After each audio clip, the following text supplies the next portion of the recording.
आज की इस वीडियो में हम बात करेंगे क्लास 12th की हिस्ट्री का चैप्टर 6 सपोर्टिंग मटेरियल का सॉल्यूशन। सूफी भक्ति परंपराएं चैप्टर का नाम है और इसमें हम इसके सारे इंपॉर्टेंट क्वेश्चन डिस्कस करेंगे। मेरा नाम है सत्येंद्र प्रताप।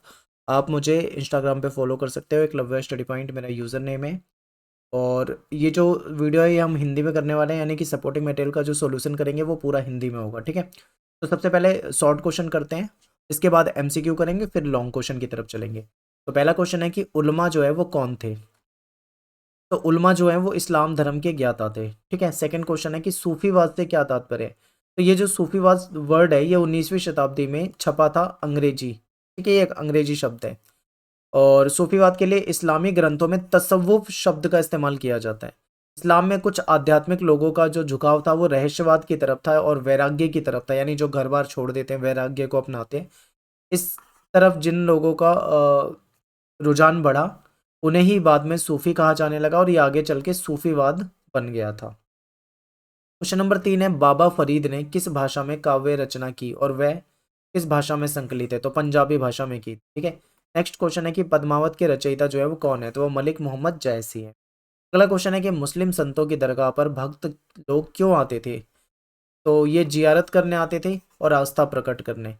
क्वेश्चन नंबर 6 है कि कबीर को भक्ति का मार्ग किसने दिखाया था। तो इनके गुरु थे रामानंद, इन्होंने उन्हें भक्ति का मार्ग दिखाया। क्वेश्चन 7 है कि अलवारों और नैनारों का जाति प्रथा के प्रति कोई एक दृष्टिकोण बताना है। तो देखिए, दोनों ही संप्रदायों ने जाति प्रथा का विरोध किया था। ठीक है, दोनों ने ही जाति प्रथा का विरोध किया। क्वेश्चन नंबर 8 है कि लिंगायतों के किसी एक धार्मिक विश्वास एवं व्यवहार का वर्णन कीजिए। तो जो लिंगायत थे ये भगवान शिव की पूजा करते थे। ठीक है, भगवान शिव को मानते थे और ब्राह्मणवाद का इन्होंने क्या किया था, विरोध किया। क्वेश्चन 9 है कि खालसा पंथ का क्या अर्थ है। तो खालसा पंथ का जो अर्थ होता है वो होता है पवित्रों की सेना, और इसकी नींव रखी थी गुरु गोविंद सिंह जी ने। ठीक है, क्वेश्चन नंबर 10 है, चिश्ती उपासना पद्धति का संक्षेप में वर्णन कीजिए। तो चिश्ती उपासना ये जो पद्धति थी इसमें नाच और संगीत जो है वो जियारत का हिस्सा था। तो यहाँ पे हमारे शॉर्ट क्वेश्चन हो जाते हैं। अब बात करेंगे एमसीक्यू क्वेश्चन। क्वेश्चन नंबर 11 है कि सूफियों ने भारत में इन स्थानीय परंपराओं को आत्मसात किया। ऑप्शन दे रखे हैं। तो दीक्षितों के सिर मुंडन, यौगिक व्यायाम, मिलने वालों को पानी पिलाना, शेख के सामने झुकना, आध्यात्मिक संगीत की महफिल द्वारा ईश्वर की उपासना करना। देखिए, सारे ही सही है इसमें, तो सभी सही हो जाएंगे। ठीक है, ऑप्शन यहाँ पे आपके सामने है, तो आप इसमें से लास्ट वाला ऑप्शन देखेंगे। क्वेश्चन नंबर 12 है कि अमीर खुसरो जो थे वो किससे मिलने जाते थे। तो ये जो शेख निजामुद्दीन औलिया है इनसे मिलने जाते हैं। तो यहाँ पे डी ऑप्शन जो है आपका लास्ट वाला वो सही हो जाएगा। क्वेश्चन 13 है कि नैनारों और अलवारों ने प्रचार किया था। तो ध्यान से देख लो एक बार आप ऑप्शन को, तो इसका सही आंसर होना चाहिए इष्ट देव के प्रति प्रेमपूर्ण समर्पण, क्योंकि दोनों ने ही प्रेमपूर्ण समर्पण की बात की है। और क्वेश्चन नंबर 14 है कि गुरु नानक के बाद गुरु के पद पे कौन थे। तो ये गुरु अंगद जो है ये गुरु नानक के बाद बने थे। ठीक है, सिख गुरु की अगर आप लिस्ट देखोगे तो उसमें सेकंड नंबर पे ये दिखेंगे आप। क्वेश्चन नंबर 15 है कि सूफी पंथ का संबंध जो है वो कैसे संबंधित है। तो हिंदू, सिख, इस्लाम, ईसाई, तो ये इस्लाम से संबंधित है, यानी कि आपका यहाँ पे सी जो है सही हो जाएगा। क्वेश्चन नंबर 16 है कि सगुण भक्ति है डैश, इसके बाद आपको पहचानना है। तो देखो, सगुण भक्ति में क्या होता है, ईश्वर की मूर्त उपासना की जाती है, यानी पहला आपका सही है। अमूर्त नहीं होगा, अगर मूर्त है तो अमूर्त होगा ही नहीं, तो यानी दूसरा गलत है। तीसरा क्या है, शिव विष्णु और उनके अवतार व देवियों की आराधना होती है, बिल्कुल सही है। यानी इसका पहला और तीसरा जो है ये सही है। ठीक है, तो यहाँ पे एक बार देखिए आप, जो पहला ही ऑप्शन है इसमें क्वेश्चन नंबर 16 का, देखो ये सामने ऑप्शन दे रखे हैं, तो ये हमारा हो जाएगा ए ऑप्शन। ठीक है, इसके बाद है हमारा क्वेश्चन नंबर 17, निम्न में से कह रहे हैं कौन नैनार संत है। तो अपार है, समंदर है, सुंदरार है, ये नैनार है। ठीक है, क्वेश्चन नंबर 17, तो इसका हो जाएगा आंसर पहला, दूसरा, तीसरा, यानी कि ये सी ऑप्शन आपका सही हो जाएगा, क्योंकि अंडाल जो है ये अलवार संत है। ठीक है, ये अंडाल जो है अलवार है, इसके अलावा ये जो तीनों हैं ये तीनों की तीनों नैनार संत है। नैनार आपसे पूछा हुआ है। और इसके बाद 18वां क्वेश्चन है कि वीर शैव परंपरा जो है इसका उद्भव कहाँ से होता है। तो ये साउथ में कर्नाटक से हुआ है। ठीक है, कर्नाटक, और बांसवाना जो थे उनके द्वारा हुआ था, शुरुआत हुई थी। क्वेश्चन नंबर 19 है कि आपको इसमें लिस्ट 1 और लिस्ट 2 दे रखी है आपके सामने, इसमें आपको मिलान करना है। तो देखिए, जो शरिया की अवहेलना करते हैं, ठीक है, जो शरिया की अवहेलना करते हैं, शरिया कानून को नहीं मानते, वो तो होते हैं बेशरिया, और जो उसको मानते हैं वो होते हैं बाशरिया। ठीक है, और खानका जो होता है ये इनका मठ होना, ये डी ला देते हैं, और सिलसिला जो है ये सूफी संगठन। तो यहाँ पे देख लिया आपने। अब आपके सामने इस तरीके से ऑप्शन है, तो आप यहाँ पे मैच कर। क्वेश्चन नंबर 20 देखिए एक बार। इसमें भी आपके सामने दो लिस्ट दे रखी है और आपस में इनको मैच करना है। तो कृष्ण भक्त मीराबाई हो जानी चाहिए कि, और निर्गुण में आ जाएगा कबीर, और अलवार में आपको बताया था अंडाल जो है वो अलवार है, और नैनार जो है ये जो करई काल अम्मैयार जो है ये नैनार है। तो ये मैंने मैच कर दिया एक बार, यहाँ पे आप आंसर देख सकते हैं। ठीक है, अब चलते हैं क्वेश्चन नंबर 21 पे। इसमें आपके सामने एक कथन दे रखा है और एक कारण दे रखा है। तो कबीर ने मानवतावाद और हिंदू मुस्लिम एकता का समर्थन किया, ये ठीक है, बिल्कुल कथन ठीक है। ठीक है, कारण को देखते हैं। उन्होंने धार्मिक और जातिगत भेदभाव की कड़ी आलोचना की, ये भी ठीक। तो यहाँ पे हमारा सी ऑप्शन हो जाना चाहिए कि कथन और कारण जो है दोनों ही सही है, और ये इसको स्पष्ट भी कर रहा है। ठीक है, अब बात करते हैं यहाँ पे हम 3 नंबर वाले जो हमारे क्वेश्चन है इसको देख लेते हैं। तो देखिए 3 नंबर वाले क्वेश्चन में सबसे पहले आएगा चिश्ती सिलसिला का संक्षिप्त परिचय दीजिए। तो चिश्ती सिलसिले की बात है कि भारत में सूफियों के कई सिलसिले जो थे वो प्रचलन में थे। इसमें चिश्ती सिलसिला जो था ये सबसे ज्यादा मतलब फेमस था और अधिक प्रचलन में था। चिश्ती संतों से मिलने के लिए खानकाह की स्थापना की गई थी, जो इनके एक तरह से मठ होते थे, और विभिन्न वर्गों के लोग जो होते थे वो इनसे मिलने के लिए आते थे। तो ये हो गया इनका संक्षिप्त परिचय। सेकंड क्वेश्चन है कि भक्ति आंदोलन के उदय के क्या कारण थे। देखिए हिंदू धर्म में आई कुरीतियां एक कारण है, इस्लाम का प्रसार और कट्टर इस्लामी शासन जिनके द्वारा नरसंहार किया जा रहा था। ठीक है, तो ये एक कारण हो जाएगा। और सूफी संतों का प्रभाव, वैष्णववाद का प्रभाव, अनेक धर्म सुधारकों का उदय भी इसी समय में हुआ था, तो ये भी एक कारण है। ठीक है, जैसे कि रविदास, रामानंद, सूरदास, तुलसीदास, मीराबाई, कबीर, ये सारे इसके कारण हो जाएंगे। तो इसमें आपको आपका ये 3 नंबर का क्वेश्चन है, तो आपको क्या करने हैं, 3 पॉइंट लिखने हैं। क्वेश्चन नंबर 3 देखिए एक बार। भारत की सामाजिक व्यवस्था पर भक्ति आंदोलन के क्या प्रभाव पड़े। लिंगायत संप्रदाय पर संक्षिप्त आपको टिप्पणी लिखनी है। तो लिंगायत संप्रदाय का संबंध जो है वो कर्नाटक से, ठीक है, बासवन्ना नाम के ब्राह्मण थे, इनके द्वारा इसकी शुरुआत की गई। लिंगायत जो लोग हैं ये शिव भक्त होते हैं, और इन्होंने जाति प्रथा का विरोध किया है। और लिंगायत जो है ये पुनर्जन्म पर भी प्रश्न चिन्ह लगाते हैं, पुनर्जन्म को सही नहीं मानते। ठीक है, उस बात को नहीं मानते ये। और लिंगायत जो है शवों को जलाते नहीं है, बल्कि शवों को क्या करते हैं, दफनाते हैं। ठीक है, और जाति प्रथा भी नहीं मानते हैं ये आपको स्टार्टिंग में भी बता दिया। और ब्राह्मणीय जो विचारधारा है उसके ये कट्टर विरोधी भी है, तो ये भी आपको याद है, तो इंपॉर्टेंट है। तीसरा क्वेश्चन, क्वेश्चन नंबर 4 देखिए। सूफी मत में खानकाह का विवरण दीजिए। खानकाह का मतलब होता है दरगाह या मठ। सूफी संत जो होते हैं खानकाह में रहा करते थे, और खानकाह का नियंत्रण जो होता था वो शेख, पीर या मुर्शिद के हाथ में होता। खानकाह में लोग जो है वो इबादत करने के लिए, ताबीज लेने के लिए, या फिर विभिन्न मुद्दों में शेख से मध्यस्थता करवाने के लिए, समझौता कराने के लिए यहाँ पे आया करते थे। क्वेश्चन नंबर 5 है कि अलवार और नैनार कौन थे, जाति के प्रति इनका क्या दृष्टिकोण था। देखिए अलवार जो थे ये भगवान विष्णु को मानते थे, नैनार जो थे ये भगवान शिव को मानते हैं। ठीक है, अलवार और नैनार संत जो है ये जाति प्रथा का इन्होंने विरोध किया है, और ब्राह्मणों की जो प्रभुता थी उसका इसके खिलाफ इन्होंने आवाज उठाई है, और जातिगत भेदभाव को ये गलत मानते थे। ठीक है, क्वेश्चन नंबर 6 है कि शासकों और शासितों के धार्मिक विश्वासों में क्या भिन्नता है। इंपॉर्टेंट, बहुत इंपॉर्टेंट, ये पेपर में क्वेश्चन आया हुआ है कई बार, इसलिए ये याद करके जाओ। शासकों का मतलब है जो सत्ता में बैठे लोग हैं। ठीक है, मुगल शासक या जो भी सत्ता में है वो हो जाएंगे शासक, और शासित कौन हो जाएंगे, जो जनता है। ठीक है, जनता को हम क्या बोलेंगे, शासित। तो यहाँ पे आपसे कह रहे हैं कि शासक और शासित के धार्मिक विश्वासों में क्या भिन्नता थी, शासकों द्वारा इसके लिए क्या प्रयत्न किए गए। तो देखिए दिल्ली सल्तनत तथा मुगल साम्राज्य के तहत शासक जो थे वो इस्लाम धर्म से संबंधित हैं, और यहाँ की जनता जो है वो अलग अलग धर्मों से, क्योंकि जनता में हिंदू भी है, जैन बौद्ध भी है। ठीक है, तो इस प्रकार शासक और शासित दोनों के धर्मों में काफी भिन्नता थी। मुसलमान जो थे, मुसलमान शासकों ने गैर मुस्लिमों से से, ठीक है, धार्मिक कर लिया। धार्मिक कर का मतलब यहाँ पे धर्म से रिलेटेड टैक्स, यानी इन्होंने धार्मिक टैक्स लिया था। और शासक शासितों की तरफ काफी लचीली नीति अपनाते थे। बहुत से शासकों ने भूमि अनुदान व कर की छूट हिंदू, जैन, पारसी, ईसाई और यहूदी धर्म संस्थाओं को दे रखी थी। ठीक है, अब बात करते हैं क्वेश्चन नंबर 7 पे कि भक्ति संतों के राज्य के साथ संबंध बताइए। जो संत है, भक्ति संत, उनका राज्य का मतलब यहाँ पे शासक से है, जो भी सत्ता में हो। ठीक है, शासक या फिर सत्ता से। तो संतों और सत्ता के बीच में क्या संबंध थे, तो भक्ति संत और राज्यों के बीच में अच्छे संबंध थे। चोल शासक भक्ति संतों को भूमि अनुदान देते थे और विभिन्न चोल शासकों ने भक्ति संतों को संरक्षण दे रखा था, ठीक है? तथा विभिन्न मंदिरों के निर्माण में सहायता भी की थी। चोल सम्राट जो परंतक प्रथम थे, इन्होंने नैनार, संत कवि, अपार, समंदर, सुंदरार की धातु प्रतिमाएं भी शिव मंदिर के अंदर स्थापित करवा रखी थी। क्वेश्चन नंबर 8 है कि कबीर के द्वारा वर्णित परम सत्य के बारे में बताइए। तो कबीर जो है वो सत्य को का वर्णन करते हैं और वो कहते हैं कि कबीर कभी कहते हैं कि इस्लामी दर्शन की तरह सत्य जो है, सत्य को ये अल्लाह बोल देते हैं, खुदा बोल देते हैं, हजरत बोल देते हैं, पीर बोल देते हैं।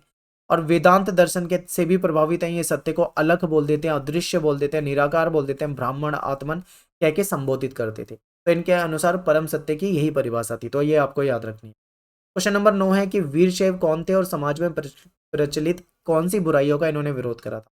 तो ये शिव के भक्त होते थे। शिव के वीर या लिंगायत इनको कहा जाता था। कर्नाटक में इनका उद्भव हुआ था और इन्होंने समाज में जो बुराइयां थी उसके खिलाफ उसका विरोध करा। जैसे जाति प्रथा का इन्होंने विरोध करा।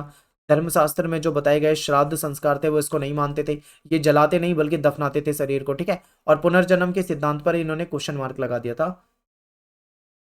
अब बात करते हैं क्वेश्चन नंबर 10।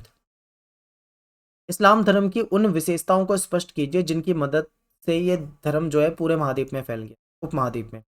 इसमें एक ईश्वरवाद है जिससे लोग प्रभावित हुए। इस्लाम में जाति प्रथा ना होना, इससे प्रभावित हुए।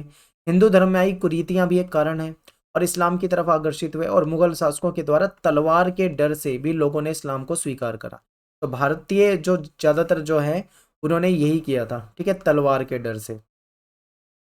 और क्वेश्चन नंबर 11 है कि राज्य के सूफी संतों के साथ किस प्रकार के संबंध थे।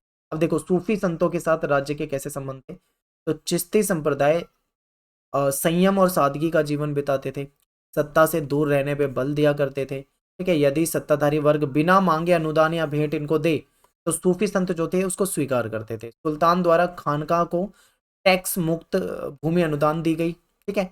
और सूफी धन और जो सामान के रूप में, ये क्या सूफी जो थे ये धन और सामान के रूप में दान को स्वीकार करते थे और इसको इकट्ठा ना करने के बजाय खाने में, कपड़े में, रहने की व्यवस्था में और अनुष्ठान वगैरह में खर्च कर देते। तो ये इनके सूफी संतों के संबंध हो गए राज्य के साथ। और ये मोस्ट इंपॉर्टेंट क्वेश्चन है, पहले बता रहा हूँ, ये क्वेश्चन कई बार रिपीटेड है, ठीक है। तो ये क्वेश्चन आ सकता है पेपर में, याद करके जाना। इसके बाद क्या है, शासक न केवल सूफी संतों के संपर्क में खुद को रखना चाहता था बल्कि उनके समर्थन के भी कायल होते थे। शासक जो थे अपनी कब्र जो है सूफी दरगाह और उनके खानगाह के आसपास बनवाना चाहते थे। कभी कभी सुल्तान और सूफियों के बीच में तनाव के भी कुछ एग्जाम्पल मिलेंगे, उनके बीच में नहीं बन रही है इस तरीके से। क्वेश्चन नंबर 12 है कि अंडाल और करैकाइल अम्मैयार जो थी इनका क्या योगदान है। तो अंडाल जो एक अलवार स्त्री थी, विष्णु की भक्त थी। और अंडाल जो थी वो स्वयं को विष्णु की प्रेयसी यानी प्रेमिका मानकर अपने प्रेम भावना को छंदों में लिखकर व्यक्त करती थी, ठीक है। इसके बाद है करैकाल अम्मैयार, ये एक नैनार स्त्री थी यानी कि शिव भक्त थी और इन्होंने घोर तपस्या का रास्ता अपनाया था। इन दोनों महिला संतों के विचारों ने लोगों को काफी प्रभावित किया। आज भी अंडाल के जो भक्ति गीत हैं वो बहुत बड़े लेवल पे साउथ में, दक्षिण में गाए जाते हैं, ठीक है। तो यहाँ से हमारा हो जाता है 3 नंबर के क्वेश्चन। अब बात करते हैं हम यहाँ पे 8 नंबर के क्वेश्चन, 8 मार्क्स के। सूफी मत के मुख्य सिद्धांतों की व्याख्या कीजिए। तो देखिए, इस्लाम में प्रचलित अंधविश्वासों और रीति रिवाजों को सूफी संतों ने खंडन कर दिया। इनका विश्वास था कि ईश्वर अल्लाह एक है और तथा अपने अनुयायियों को साधारण तथा पवित्र जीवन बिताने की ये बात कहते हैं। इनके सिद्धांत की बात करें तो सूफी और कुरान से जुड़ा हुआ इनका खुद का एक साहित्य है। सूफी संत जो है वो खानकाह में रहा करते थे, सिंपल जिंदगी बिताते थे। और सूफी संत ने जनमानस को स्थानीय भाषा में इन्होंने प्रचार करा और जो जनमानस की जो रहन सहन का तरीका था उसको भी आत्मसात करने का इन्होंने प्रयास किया, ठीक है। इसके बाद देखिए, सूफी मत के अनुसार चिश्ती सिलसिला ने अपने अनुयायियों को सांसारिक जो मोह माया होती है, जो धन संपत्ति, लालच वगैरह है, उसको त्यागने का आदेश दिया क्योंकि आध्यात्मिक रास्ते में ये बहुत बड़ी बाधा होती है। शेख ने अपने अनुयायियों को निर्धन और फकीरों की तरह जीवन बिताने का निर्देश दिया था। सूफी मत जो है वो अहिंसा और शांति में विश्वास रखते थे। इनको विश्वास था कि समाज की समस्याओं का समाधान जो है वो लड़ाई झगड़े की अपेक्षा अहिंसापूर्ण शांति वाली नीति से या फिर बातचीत के जरिए किया जा सकता है। सूफी संत जो है विश्व में भाईचारे का प्रसार करते थे और जातिगत भेदभाव का इन्होंने विरोध किया है। सूफी संत हमेशा सत्य बोलना, सादा जीवन बिताना, निर्धन की सहायता करना, ऐसी बातों को प्रचारित किया करते थे। क्वेश्चन नंबर 2 है हमारा सेकंड क्वेश्चन कि भक्ति परंपरा में स्त्रियों के योगदान की व्याख्या करनी है। तो भक्ति परंपरा को आगे बढ़ाने में कई स्त्री संत जो थी उन्होंने महत्वपूर्ण भूमिका निभाई थी। स्त्री संत में मीराबाई, अंडाल, करैकल, अम्मयारी, इन सब के नाम आते। अंडाल आपको पता है कि अलवार स्त्री थी जो कि भगवान विष्णु की भक्त थी और अपने आप को विष्णु की प्रेयसी मानकर प्रेम भावना को छंदों में व्यक्त करती थी। सेम सेम चीजें हमने लिखी है, ठीक है। ये सारी की सारी मैं रिपीट नहीं करूंगा, इस क्वेश्चन में भी यही आंसर आएगा। अभी हमने पढ़ के बताया, तो हम आगे बढ़ते हैं। सीधे आगे बात करते हैं मीराबाई की। तो मीराबाई जो थी, इनके पास सब कुछ था, लग्जरी। तो इन्होंने राजमहल की जो लग्जरी थी उसको त्याग कर दिया और सन्यासिनी का जीवन बिताया, ठीक है। मीराबाई जो रैदास, जो कि रविदास के नाम से जाने जाते हैं, ठीक है, इनको अपना गुरु माना। इससे ये पता लगता है कि इन्होंने जाति प्रथा का भेदभाव जो है उसको अस्वीकार किया था, क्योंकि रैदास जो है वो नीची जाति से माने जाते थे, ठीक है। मीराबाई द्वारा रचित पद आज भी प्रेरणा के स्रोत। तो यहाँ पे हमें मीराबाई वाला ज्यादा इंपॉर्टेंट है, पूछा जाता है, तो याद रखना कि मीराबाई ने राजमहल के सुख सुविधाओं को छोड़कर घर त्याग दिया था और रैदास को अपना गुरु माना। इससे ये पता लगता है कि ये जाति प्रथा पे बिल्कुल भी विश्वास नहीं करती, ठीक है। मीराबाई आज भी प्रेरणा का स्रोत है लोगों के लिए। इसके बाद क्वेश्चन नंबर 3 है हमारा कि कबीर, गुरु नानक और मीराबाई 21वीं शताब्दी में प्रासंगिक हैं, तो कैसे बताना है आपको।